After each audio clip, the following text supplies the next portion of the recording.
gusto mong pakinggan, at gusto mong sundin kung ano man yung inyong opinion. But again, dito, sinabi ko nga sa inyo, kahit kontra pelo, kontra opinion, welcome kayo. Importante, bumuo kayo ng sarili ninyong opinion, kuro-kuro, paninindigan, at inyo po itong isabuhay.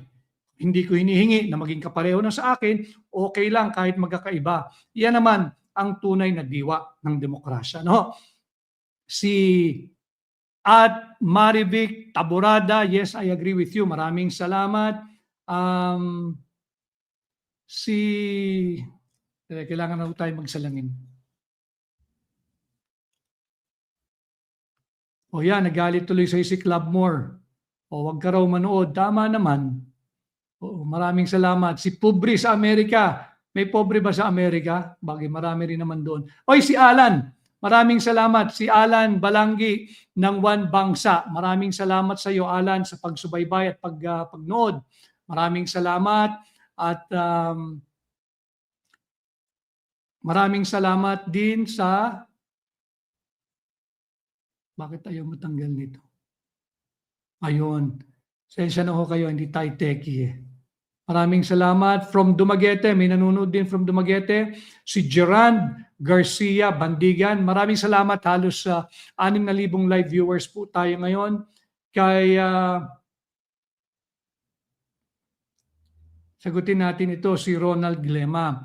Walang warrant pero nagre-request ng TRO at Senate protection. Kasi nga, kaya nagre-request ng TRO, Ronald Glema, para sa iyong kapakanan at kaalaman, kaya nagre-request o tumatakbo, nagpapasaklolo sa korte, whether Supreme Court or MTC, RTC, Court of Appeals, kaya nagpapasaklolo sa korte, humingi ng tulong, kagaya ng TRO, sapagkat hindi ka naniniwala na walang bisa, na may bisa pala yung ICC warrant.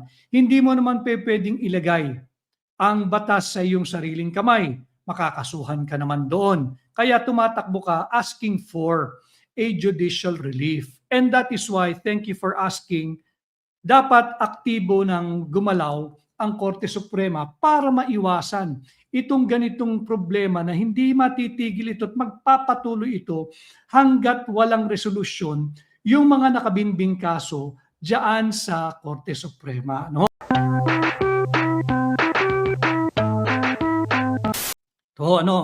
The right of the people to be secure in their persons, houses, papers, and effects against unreasonable searches and seizures of whatever nature and for any purposes or for any purpose shall be inviolable.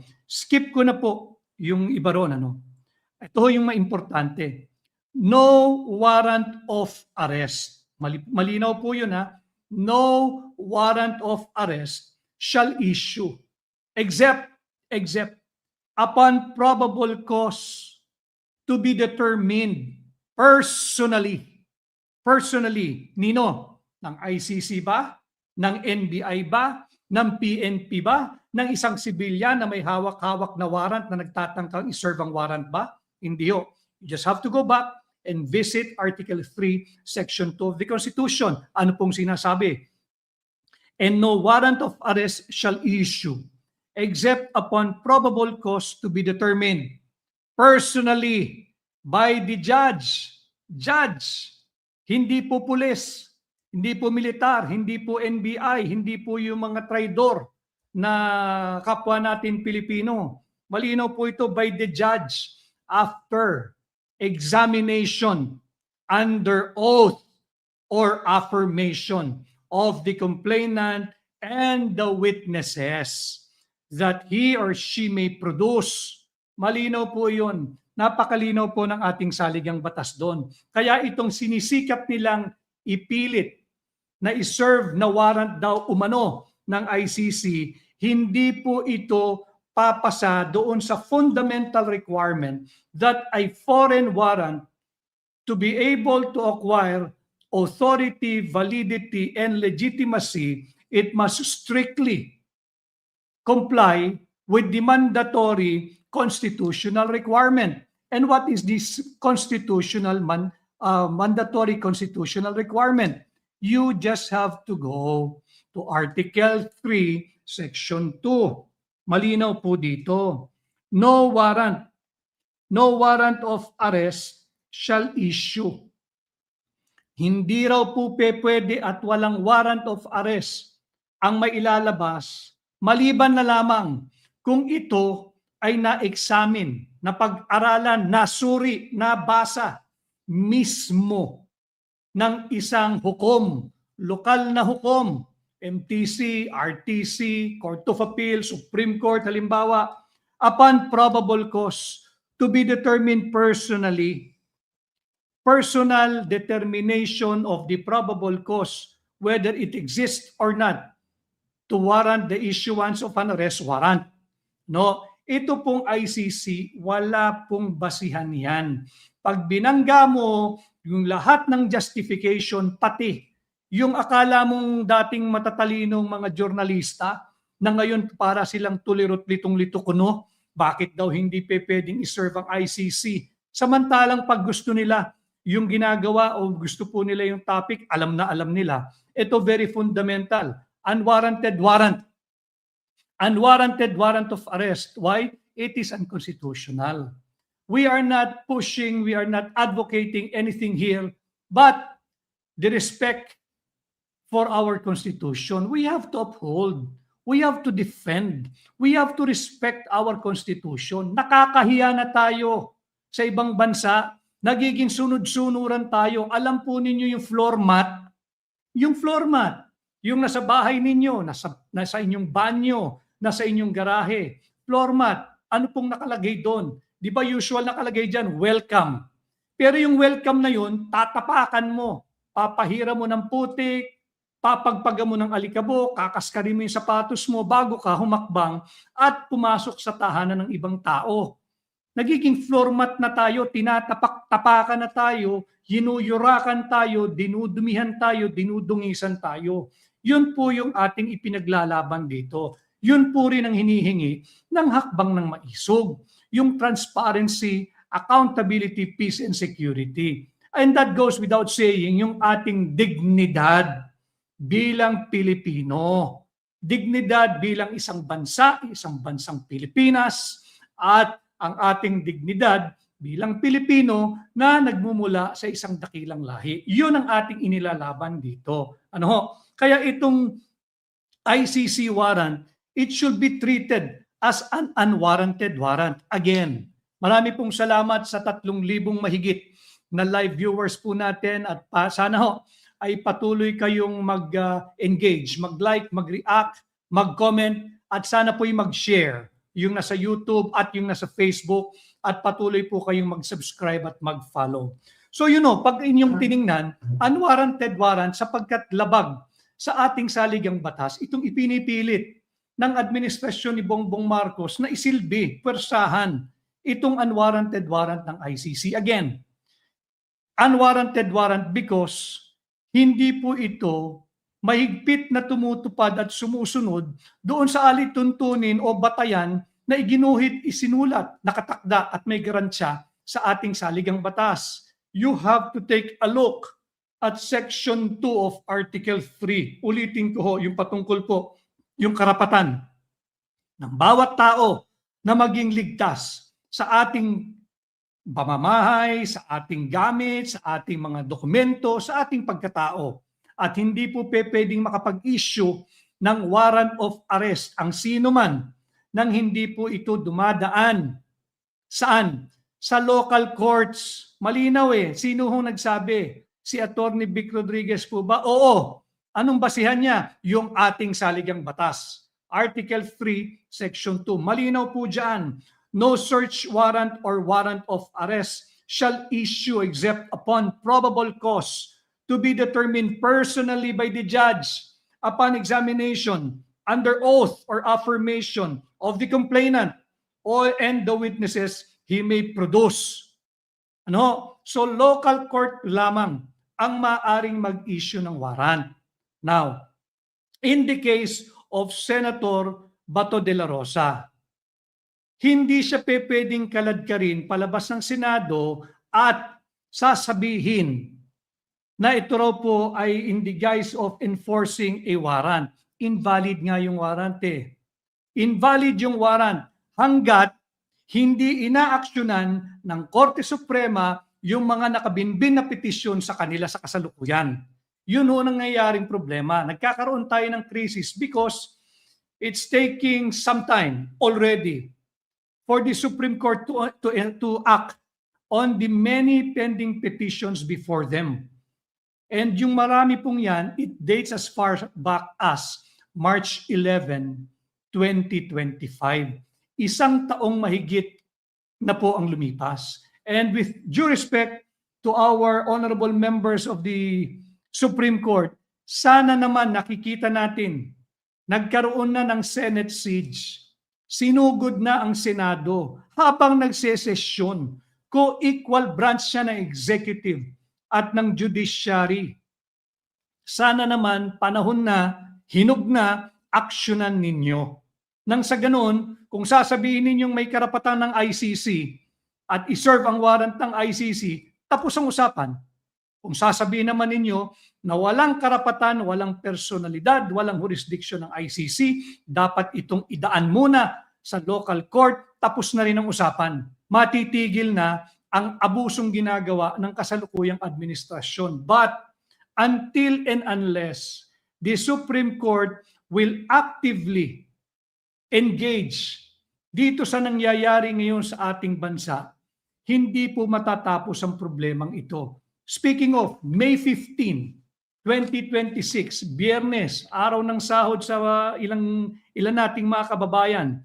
Bago po tayo nag-live podcast ngayong araw, chinek ko ang palitan ng dolyar kontra piso kahapon po'y nagsara ng 61.64. Sabi, highest na yan. Ngayon po, bago tayo nag-live, ang palitan ay umakyat na ng 61.80. 61 pesos and 80 centavos. Yung mga bumoto para sa impeachment ni VP Inday, tanungin po ninyo mga kababayan, ano na? Lumakas ba ang piso? Sumigla ba ang ating ekonomiya? Yan po ang itanong ninyo. Habang tayo po ay nagla-live ngayong araw, ang halaga ng dolyar kontra piso ay 61 pesos and 80 centavos. No? So pagkatapos ng unwarranted warrant, again, ano po yan? Kontrapelo. It's a legal contradiction. Unwarranted warrant sapagkat wala pong basihan ang ICC na magpumilit na pwede po at may bisa yung kanilang warrant. Hindi po. Hindi po. Hanggat hindi po ito dumadaan sa korte natin. Ang basihan po natin, marami na pong Republic Act na sinasabi, simple, huwag nyo na hong paguluhin ang inyong isipan. Just go to the fundamental law, which is our Constitution. And as far as I know, umiiral po ang ating saligang batas. Go check Article 3, Section 2. Malinaw po doon. And I read again before we move to the next topic. No search warrant or warrant of arrest shall issue except upon probable cause to be determined personally by the judge after examination under oath or affirmation of the complainant and the witness he may produce. Bakit po mahigpit ang ating saligang batas? Bakit kinakailangan yung ating judge o huwes, yung lokal na judge ang mag-e-examine mismo, susuri, babasa, titimbang after examination ng kanyang testigo o ng complainant? Bakit kinakailangan judge mismo? Bakit hindi pinagkatiwala ng saligang batas sa pulis? Bakit hindi pinagkatiwala sa NBI? Bakit hindi pinagkatiwala sa ordinaryong tao na nagpipilit na mag-serve ng warrant ng ICC? Balik po kayo sa Section 1 ng Article 3. Yan po yung dahilan. Ano pong sinasabi nun? No person shall be deprived of life, of liberty. Liberty. Yan ang pakay ng arrest warrant eh. No person shall be deprived of life, liberty, or property without due process of law. Ano yung due process? Balikan po ninyo yung Section 2, Article 3 of the Constitution. Yun yung proseso. Kinakailangan idaan mo sa local court yung pagpoproseso ng isang application for the issuance of a warrant of arrest at hayaan mo yung local judge, yung ating mga lokal na hukom, hindi banyaga, hindi ICC, wala silang jurisdiction. Huwag nating isuko ang ating soberanya at ang ating dignidad. Yun po yung topic natin nung last live natin. So yan po, unwarranted warrant. Tuloy po tayo dito sa attempted kidnapping, no? Para lang po hindi kayo matakot yung mga ibang media practitioner, whether mainstream media or social media influencers, ang lagi namang ginagamit dyan, yung naabusong Article 154 of the Revised Penal Code. Ano po yung Article 154 of the Revised Penal Code? Yung ikinakaso, hindi ko po kaibigan ito, although kilala ko para lang po lagyan natin ng tamang konteksto at maging objective tayo, yung tanyag na media personality, whether traditional media siya before, hanggang ngayon yata, at social media, si Jay Sonsa, sama mo na si Eric Celis. Ang dami nilang kaso, yung paglabag daw umano sa Article 154 of the Revised Penal Code, yung unlawful use of means of publication and unlawful utterances. Lagi pong ginagamit yan. Himayin po natin, ano ba yung laman ng Article 154 ng Revised Penal Code? Ang pinagbabawal po rito, yung ikay nagpa-publish or causing to be published any false news which may endanger public order or cause damage to the interest or credit of the state. Number one. Pangalawa, yung encouraging disobedience to the law or to the constituted authorities or by praising, extolling, or justifying any act punished by law by the same means or by words, utterances, or speech. Bakit mahalagang banggitin ko ito? Hindi ho ba ang daming mainstream media, yung mga journalista, they're guilty of this. Article 154, violation of Article 154 of the Revised Penal Code. Bakit natin nasabing they are guilty of having committed a violation of Article 154 of the Revised Penal Code? Yung paragraph 2 po doon, ano bang ginagawa nila? They're praising, pinupuri nila, dinadambana nila, ginajustify nila yung pagsisilbi ng isang unwarranted warrant. Bakit sila hindi kasuhan? Hanggat hindi dumadaan sa local court ang warrant ng isang international tribunal or international court, walang bisa yan, hindi kinikilala yan na ayon sa ating saligang batas. Sila ay guilty, parang tuliro. Bakit hindi isineserve, hindi hinahayaan ng bagong mayorya, ng bagong Senate President, yung pagsisilbi ng isang warrant?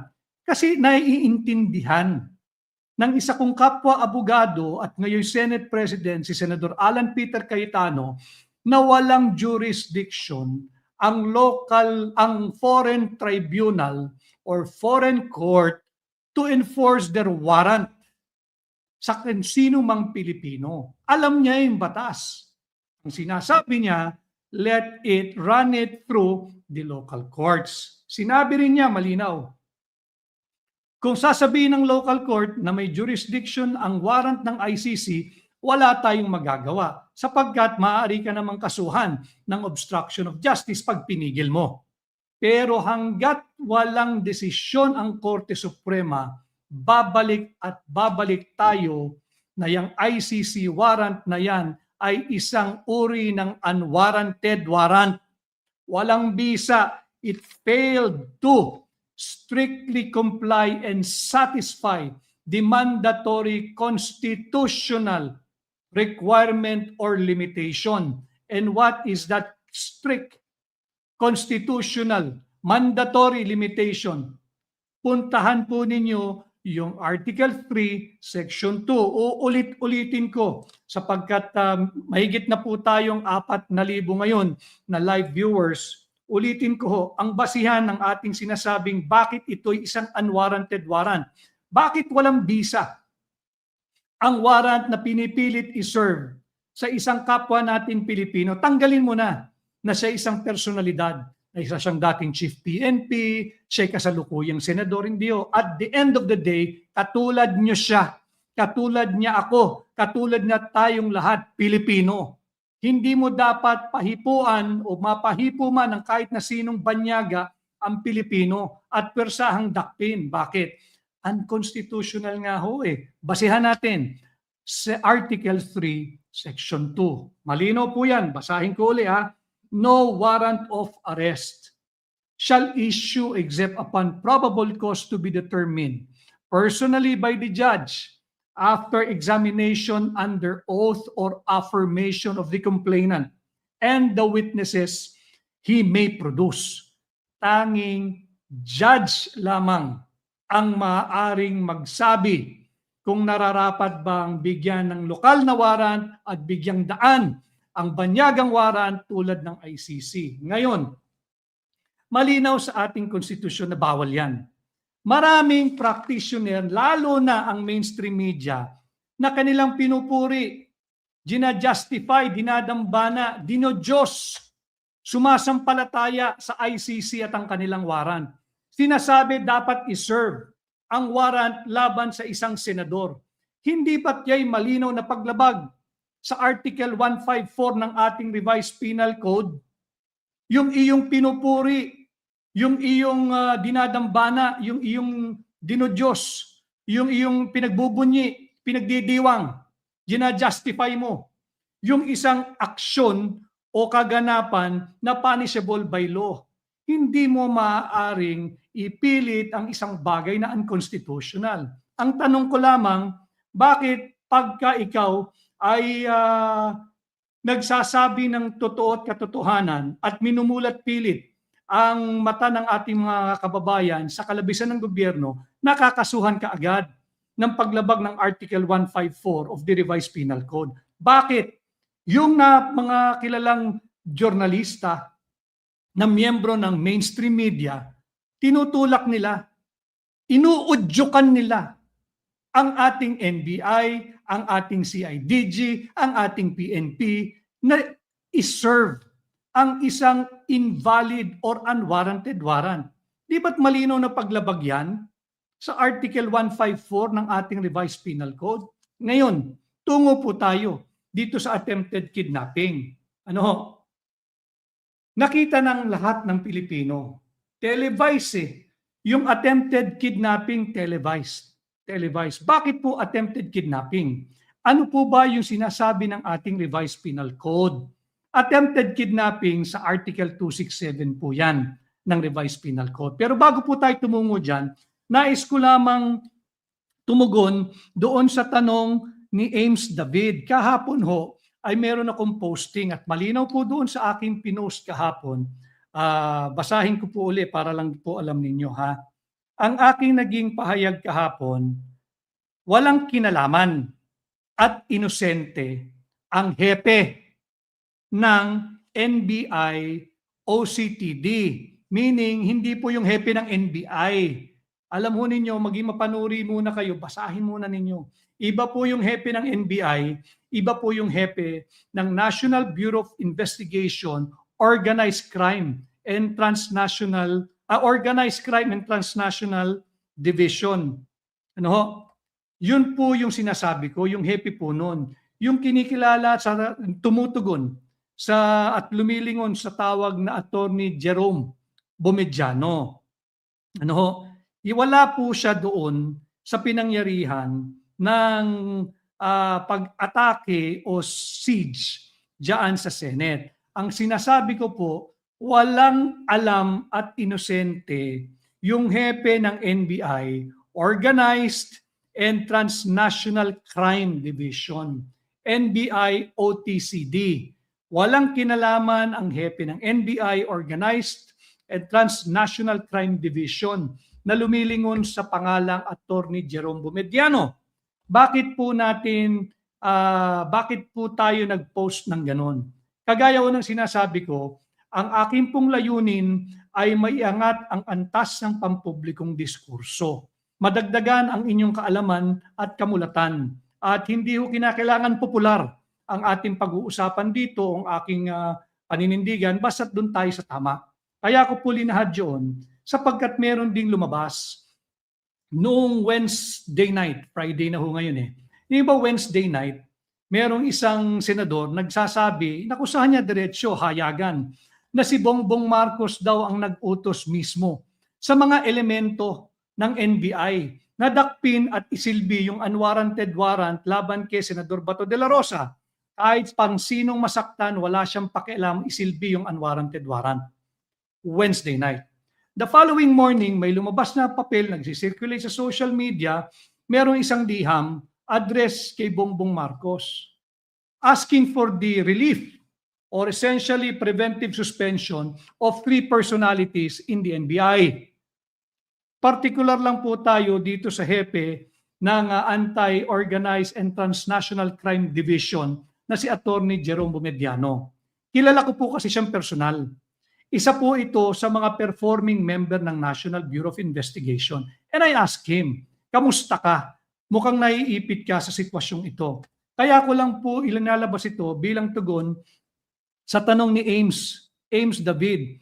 Is it a statement? Yes. It is a statement and not meant as a sarcasm. It is a statement na walang alam yung Attorney Jerome Bumediano. Nakausap ko siyang personal at maghapon, nung Wednesday, siya raw ay nasa isang command conference ng NBI.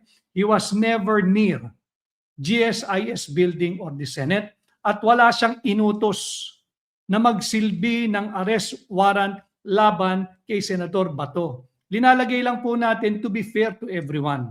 Wala po tayong pinipili rito. Doon lamang po tayo when we demand for transparency, when we demand for accountability, kailangan meron tayong sense of fairness and objectivity. Sinasabi na hinihiling sa taong inakusahan na siya ang nag-utos mismo sa NBI na arestuin si Senador Bato, by all means, at all costs, regardless kung sino masaktan, basta't isilbi yung unwarranted warrant. Eh bakit ka naman susulat the following day sa taong inakusahan mo na naging sanhi, naging punot dulo, naging ugat ng barilan diyan sa Senado? Di ba't ang marapat gawin, mag-file ka ng resolution at i-convene ninyo yung Blue Ribbon Committee, ipatawag, isubpina yung 3 taong tinatarget mong suspindihin. Bakit? You have to assert yung pagiging co-equal branch of government ninyo. Inassault na nga kayo sinugod na nga kayo ng co-equal branch ng executive department Susulat ka pa doon sa hepe ng ehekutibo asking for the relief ng mga miyembro ng executive branch. Yun lang po sa akin. Dahil ang pangamba ko rito, kawawa naman yung mga kagaya nung yung hepe ng NBI Anti-Organized and Transnational Crime Division Chief. Baka naman gagamiting scapegoat, baka naman gagamiting isasangkalang para maproteksyonan yung tunay na nag-utos nung siege or assault diyan sa Senado. Kawawa naman, demoralize yung mga professional men and women ng National Bureau of Investigation. Paano kung lehitimong Pilipino ang tatakbo na sa NBI? Kung demoralize ang ating mga ahente, ang mga opisyal ng NBI, dahil lamang merong gustong pagtakpan na naman ang administrasyong ito. Parang flood control din yan. Demoralize ang DPWH hanggang ngayon. The men and women of DPWH. Bakit? Ang ikinulong yung maliliit na tao Demoralize ang sambayan ng Pilipino. Bakit? Laya pa lahat ngayon nung mga nakinabang sa pera nating mga Pilipino. Marami pong salamat sa mahigit 5,000 live viewers po natin. So, napanood natin yung live, yung televised attempted kidnapping na ginawa sa isang senador. Nakakatakot po iyon. Ano ba, bakit attempted kidnapping? Malinaw po yan sa Article 267. Dinalahad ko lang po sa inyo para guided kayo. Yung mga nais pong, yung mga nagpupunta sa iba't ibang payapang protesta, iba't ibang pagpupulong na payapa, para alam ninyo ba't kayo nandun. Bakit ba sinasabing attempted kidnapping? Kidnapping bang nangyari? Ano ba ang elemento ng kidnapping? Punta ho kayo sa Article 267 ng ating revised penal code. Yung kidnapping and serious illegal detention. Kidnapping, kung ang mga mambibiktima po ay sibilyan. Ngayon, serious illegal detention naman kung mga opisyal ng pamahalaan, pulis, militar, NBI, etc. No? Or arbitrary detention, maaari din po yun. Pero sa kaso ni Senador Bato, merong obvious attempt ng kidnapping. Article 267 po ito as amended by Republic Act 7659. Sa kidnapping pa rin po yan at saka serious illegal detention. Paano po nagkaroon ng kidnapping? Hindi ho ba ang basis doon sa pagtatangkang pag-aresto sa kanya ay yung ICC warrant? Wala nga pong jurisdiction ng ICC. Walang jurisdiction. Pag walang jurisdiction, pareho lang po nito nung tissue paper na ito. Pareho lang po ang halaga ng tissue paper na ito pag siningahan mo, ginanon mo at itinapon mo. Ganon din po ang halaga lamang nung ICC warrant of arrest. Bakit? Wala pong bisa eh. Ngayon, pag hinabol mo, dinakma mo, itinulak mo sa sasakyan mo, sa van mo, ang isang tao in the guise of effecting an arrest on the basis of an unwarranted warrant of arrest, kidnapping po yan. Maaari pong mauwi ng serious illegal detention po yan. Bawal po yan, kidnapping po yan. Malinaw po yan. Ngayon ang tanong, yung mga hilaw na dilaw, tanungin po ninyo sila, is the ICC na kanilang dinadambana at dinodiyos ay higit na makapangyarihan sa 1987 Constitution? Tanungin po nyo yan. Diyan sa mga makakaliwa, diyan sa mga dilaw-dilawan, huwad na dilaw, mga abusadong nasa pamahalaan, is the ICC more supreme than the 1987 Constitution? Yung mga hilaw na dilaw, tanungin po nyo sila, higit bang makapangyarihan at nangingibabaw ang otoridad ng ICC laban sa tinatawag nating CORI Constitution? Tanungin po ninyo, you confront itong mga hilaw na dilaw. Dahil nagdidiwang sila, ipinipwersa nila gumawa ng mali ang NBI. Pinipwersa nilang gumawa ng mali ang CIDG. Pinipwersa nilang gumawa ng mali ang pamahalaan. Sa panong pamamaraan?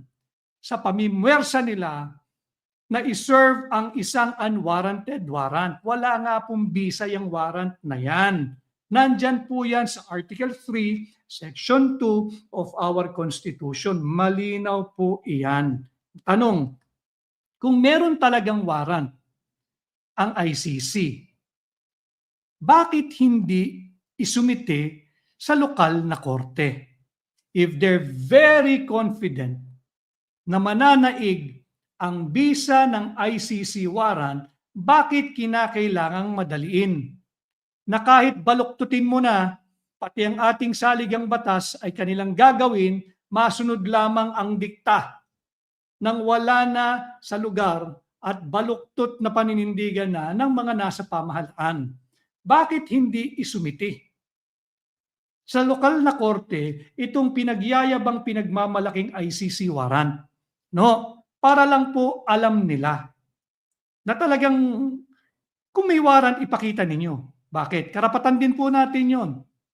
Nagbabarilan na sa Senado natin, pwede ba naman tayo hindi makialam? Senado na po iyon eh. Sentro na po yun ng simbolo na po rin yun ng demokrasya, being a co-equal branch of government. Nagbabarilan na, hindi pa pwedeng sabihin ng pamahalaan, wala kayong pakialam dyan. May pakialam kami. Bakit? Nagpuputukan na sa Senado eh. Yung mga tao doon, except for a few, ay sadyang binoto ng mamamayang Pilipino. Nagpuputukan na. May karapatan kami under Article 3, Section 7. Yung right to information on anything that involves public matter or public concern. May karapatan po tayo ron. Right of the people to information on matters of public concern. Article 3, Section 7. Malinaw po iyan. Kaya wag nating iwasan ang usaping ito. Going into the weekend, marami na po umuusok ang propaganda ng pamahalaan. Wag po tayong maniniwala at wag na naman itong mauuwi. Hindi pa naman nauuwi, buhay uli. Buhay na buhay yung issue ng flood control corruption. Dapat gawin, i-convene agad sana ng bagong pamunuan, ng bagong mayorya ng Senado ang Blue Ribbon Committee. At agad-agad simulan uli yung pagdinig sa flood control scam, yung flood control corruption, yung ghost flood control projects, yung substandard flood control projects. Buksan po muli iyan at idugtong ninyo kung sino ang dapat managot for the attempted kidnapping na naganap mismo sa loob ng inyong opisina diyan sa Senado. Ipatawag yung nais niyo yung pasuspindi sa executive branch. Bakit kayo susulat sa executive branch? Hindi ba't the night of the siege? Sinasabi ninyo na mismo yung Bongbong Marcos ang nag-utos na arestuhin si Senador Bato. Kahit na sinong masaktan, kahit sinong humarang, walang pakialam ang executive. Ang gawin diyan, pagkatiwala ninyo sa kapwa ninyo senador, whether kay Senador Dante Marcoleta o kay Senador Pia Cayetano, pero pagbigyan ninyo si Senador Dante Marcoleta ang Blue Ribbon Committee. Buksan na ang pagdinig diyan. Dahil hindi rin po pwedeng i-serve itong unwarranted or invalid warrant. Napag-usapan natin yung Article 267 on kidnapping or serious illegal detention as amended by Republic Act 7659. Yun lang po ang option para makasuhan. Kung hindi man violation of Article 267, papasok po ito sa violation of Article 269, yung unlawful arrests. Unlawful arrest. Bakit? Hindi ho pwedeng mag-aresto o papalabasin mong aresto, aarestuhin mo ang isang tao gamit bilang instrumento ang walang bisang warrant of arrest. Kaya maaring paglabag din ito sa RA 269, Article 269 of the Revised Penal Code. Yan po yung ating dapat namnamin at dalin po ninyo over the weekend sa inyong pamilya. Lagi kong sinasabi, sa inyong barangay, sa inyong kalsada, sa inyong association, sa inyong mga kahanap buhay, kaklase, kaibigan, pag-usapan po ninyo. Sapagkat nakita natin, under siege ang Senado. Literally, the night of Wednesday, May 13. May 13, under siege ang ating Senado. Dapat itong pag-usapan, panagutin. Sino ba nag-utos? Sino ba nag-utos? Panagutin natin. Hindi po pwedeng hindi managot. Whether kidnapping or attempted kidnapping, unlawful arrest, sapagkat wala pong basihan. Yung pagpumilit na iserve yung isang unwarranted warrant. Sapagkat doon po sa unlawful arrest, ang elemento po nun, nais arestuhin ng isang tao, halimbawa si Senador Bato. Pangalawa, ang layunin nung gustong mag-aresto ay dalhin si Senador Bato sa proper authority or authorities. Tanong, proper authority ba ang ICC? Kasi ang ginagawa nila, ang ini-invoke nilang jurisdiction o basihan ng pag-aresto ICC. ICC, walang jurisdiction sa Pilipinas. Yung pagse-serve mo ngayon ng isang invalidong warrant of arrest, kanino mo isusuko ang katauhan, halimbawang nakuha nila si Senador Bato sa ICC, labag po ito doon sa hinihingi na sukatan ng Article 269. Pag meron kang inaresto, dapat isusuko mo siya sa proper authority. Sino yung proper authority? ICC? Hindi ba't napag-usapan natin walang jurisdiction ang ICC dito? Babalik tayo doon sa mga kasamahan natin diyan sa media, whether mainstream media or social media. Di ba ang media tinatawag na fourth estate? Bakit po tinatawag na fourth estate ang media, whether traditional, mainstream media, or social media? Sapagkat they are to hold the legislative, the executive, and the judicial department accountable. Yan ang purpose kung bakit nabansagang fourth estate ang ating media. Bakit natin binansagang fourth estate ang media? Because ang tasking nila sa ating lipunan, ang misyon ng media, ay to hold the legislative, the executive, and the judicial branches accountable. Paano? By being a watchdog. Bantay bayan. Watchdog, ang sinabi ko, watchdog. Hindi lapdogs.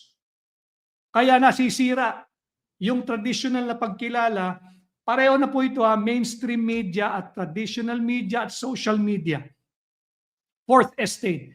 Nasisira na yung pagtingin ng mga ordinaryong Pilipino sa mga media practitioners, all platforms including my page, kung hindi natin tutok din yung ating tasking sa lipunan na maging watchdog tayo at gawing accountable ang executive, ang legislative, ang judicial branches of government.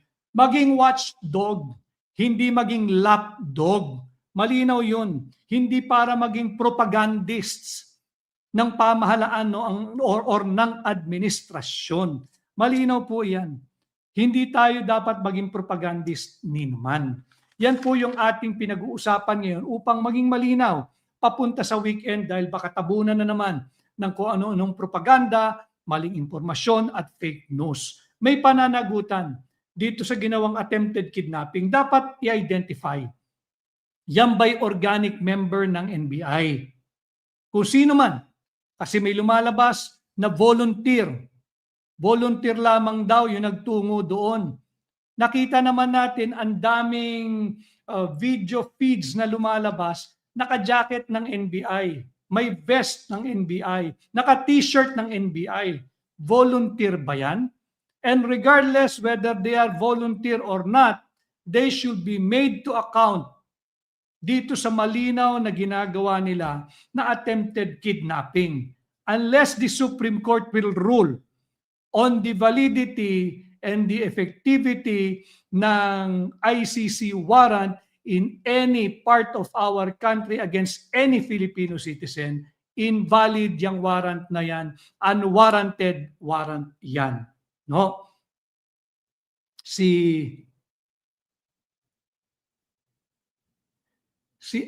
At Rod Pin, do debate sa kapwa mo abogado to know if tunay ba yang, hindi pwede pala ipakita to yan. Do debate sa kapwa mo abogado to know if tunay ba yung mga legal advice mo.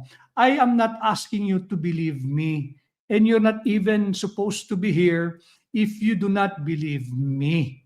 No, I don't need to go to any debate because I'm providing information on the basis of what the constitutional dictates and yung ating umiiral na revised penal code. Ano?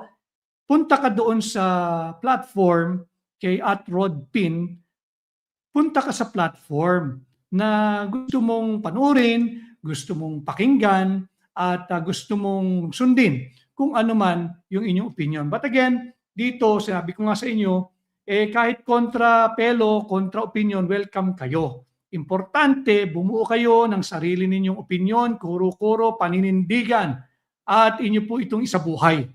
Hindi ko hinihingi na maging kapareho na sa akin, okay lang kahit magkakaiba. Yan naman ang tunay na diwa ng demokrasya. No? At Marivic Taborada, yes, I agree with you. Maraming salamat. Kailangan na tayo magsalangin. O yan, nagalit tuloy sa si Clubmore. O wag ka raw manood. Tama naman. O, maraming salamat. Si Pobre sa Amerika. May pobre ba sa Amerika? Bagay, marami rin naman doon. Oy, si Alan. Maraming salamat. Si Alan Balanggi ng One Bangsa. Maraming salamat sa iyo, Alan, sa pagsubaybay at pagnood. Maraming salamat. At Maraming salamat din sa... Bakit ayaw mo tanggal nito? Ayun. Sensya na ho kayo, hindi tayo techie eh. Maraming salamat. From Dumaguete, may nanonood din from Dumaguete.